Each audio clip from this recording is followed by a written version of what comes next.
Welcome to your News Ticker Central, your place for technology and gadget top lists, must-haves and reviews. These car models were too cool for the 90s, but none of these Chryslers made production. Before we begin, please take a second to subscribe. Now that you have subscribed, let's begin. The 90s are considered a period of revival of the automotive industry. This is the era of growth in capacity and the entry of truly beautiful cars to the market.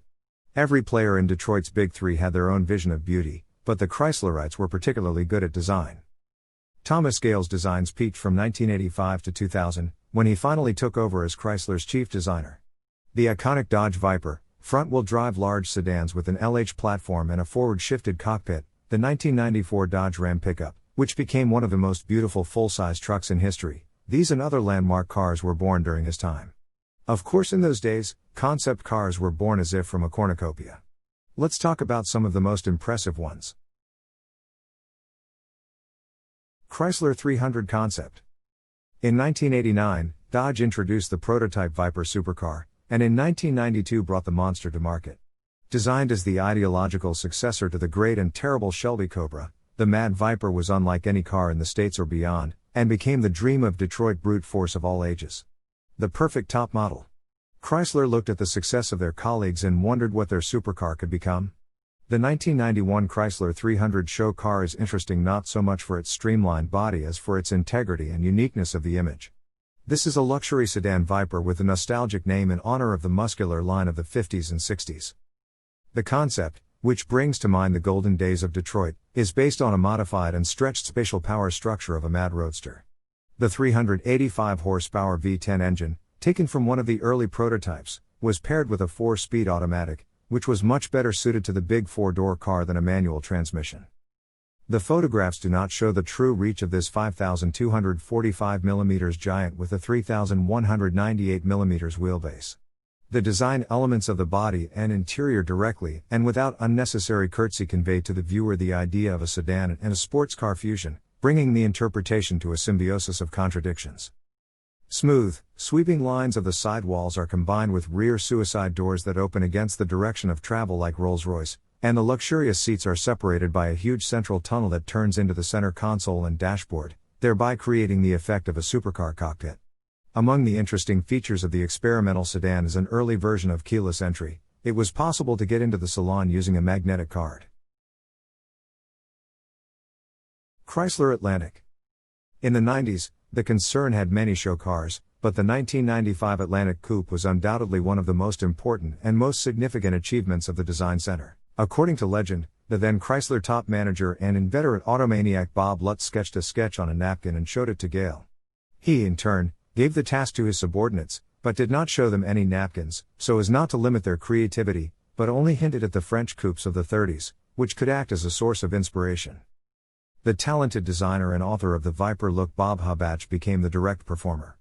The look of the legendary and beautiful pre-war Bugatti Type 57 SC Atlantic was taken as a starting point. The American inherited the idea, being a modern interpretation of that car.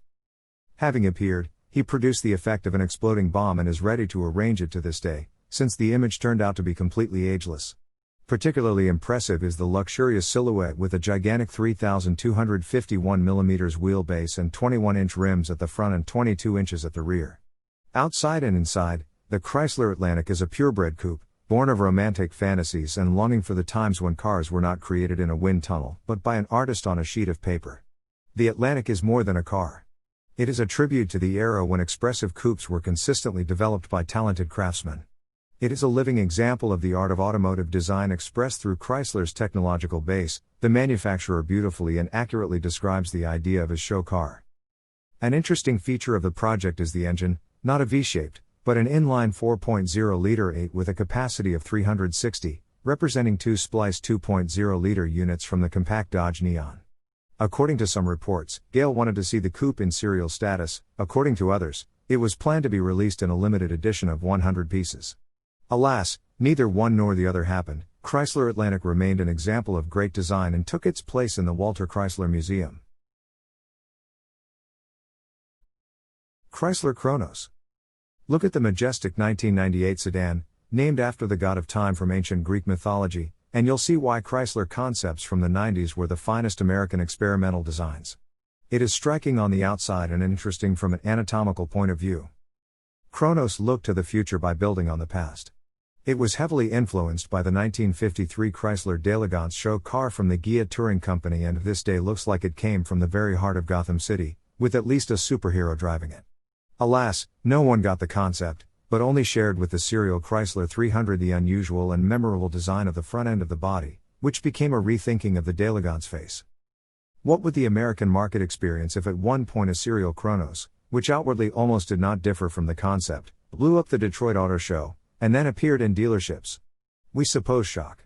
An audience tired of local brands' front-wheel drive full-size sedans and Lincoln Town Car Frameland yachts would probably rush to place orders for a giant fish 5,217 mm long and 3,327 mm wheelbase. The layout of Chrysler Kronos is naturally classic, and the engineers distinguished themselves no less than the designers. They armed the Kronos with a 350 horsepower V10 engine, not a Viper unit, but an original 6.0-liter design, whose architecture is based on the then new 4.7-liter V8. However, it was not without the Viper. The suspension was mostly inherited from the ferocious supercar. Dodge Dakota Sidewinder. The Yankees, and at the same time the Australians, with their delightful sports versions of passenger pickups, have repeatedly proved to the whole world that trucks are capable not only of utilitarian feats, but also quite know how to please with dynamics and style. Tellingly, at the end of the 70s, Chryslerites were among the first to offer the young audience adrenaline-filled performances of D-Series trucks, Little Red Express, Midnight Express and Warlock, with engines up to 440 cc. Inches 7.2 liters, developing up to 255 forces. In the early 90s, the trend was picked up by the Chevy 454 SS and Ford F-150 SVT with 8s, as well as the sensational GMC Cyclone, charged with a 4.3-liter turbocharged V6 engine and distinguished by unprecedented sports car dynamics.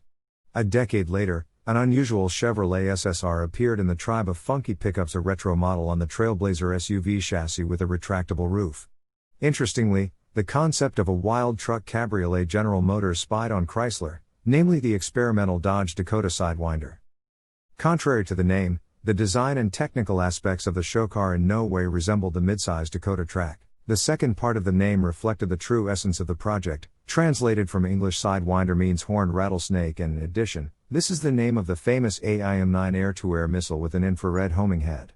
The bright muscle car of an extremely atypical format exudes youth and audacity. Behind a spectacular, memorable image, there are solutions that would do honor to any street athlete: a 640 horsepower V10 engine from the Dodge Viper GTS or racing supercar paired with a 4-speed automatic transmission and a custom chassis from the American motorsport specialist, Riley & Scott. According to legend, only 1,225 kilograms of weight does not interfere with shooting up to 97 km/h, 60 miles per hour, within 4 seconds.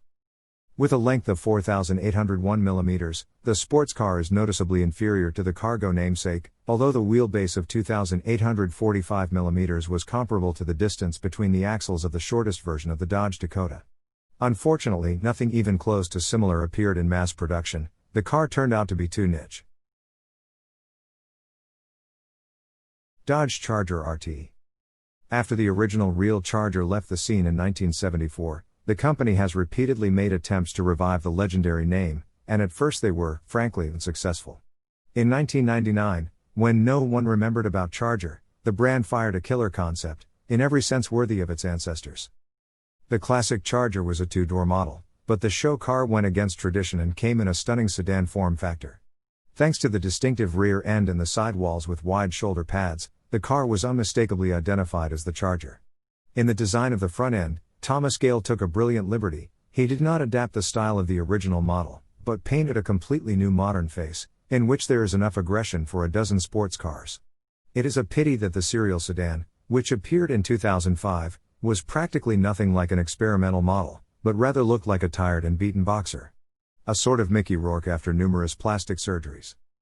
In the 90s, the lion's share of Chrysler passenger cars had a transverse layout of the power unit, which was completely incompatible with the ideology of the car with the proud name Charger RT. The concept was based on the originally front-wheel drive LH chassis, but had rear-wheel drive and was powered by a longitudinally positioned 325 horsepower 4.7-liter V8 compressor engine that consumes methane. Eco-friendly doesn't mean slow. The sporty image was supported by a 5-speed manual transmission, and at the same time allowed acceleration to 97 km per hour, 60 miles per hour, in 5.3 seconds. The experimental Charger RT looked like the perfect complement to Dodge's lineup, gravitating towards dynamic aggressive styling. Unfortunately, circumstances turned out to be stronger than charisma. The production version could not be produced on the same assembly line as the front-wheel drive sedans Chrysler Concorde, LHS and Dodge Intrepid. Even if the decision to launch was made, the car must have come to be greatly changed for the sake of passive safety and generally invest considerable funds in the project. Dodge Power Wagon. Chrysler is one of the main culprits in popularization of the neo-retro style, which flourished in a wild color in the late 90s, early 00 years. The advent of the extremely daring serial hot rod Plymouth Prowler pushed other manufacturers to exploit the classic car style. Alas, not all interesting experimental developments made it to the assembly line. One of such show projects is the grandiose 1999 Dodge Power Wagon pickup, which is an extremely successful author's interpretation of the post-war model of the same name based on the Dodge Dub C Army truck. The concept car was an uncompromising take on the original car, nothing to do with the later serial, off-road Ram Power Wagon, which only the name has in common with old-school technology. Reimagined features of the classic track, new elements and 100% recognizability. The salon was handled by Steve Sowinski and also did his best to create a successful high-tech design that does not conflict with the appearance of the pickup. The Power Wagon is based on the frame chassis of the Dodge Ram pickup truck. The main technical feature was the 7.2-liter inline turbodiesel 6 with a common rail fuel injection system, which develops a titanic 1,058 Nm. The serial version of the concept would certainly have adorned the model line, but left only memories of itself in the form of some design elements and solutions that the commercial products inherited. Which of these is your favorite 90s car model? Do let us know in the comments below. That's all for now. Please don't forget to like and subscribe. We hope to see you in the next video. Thanks for watching.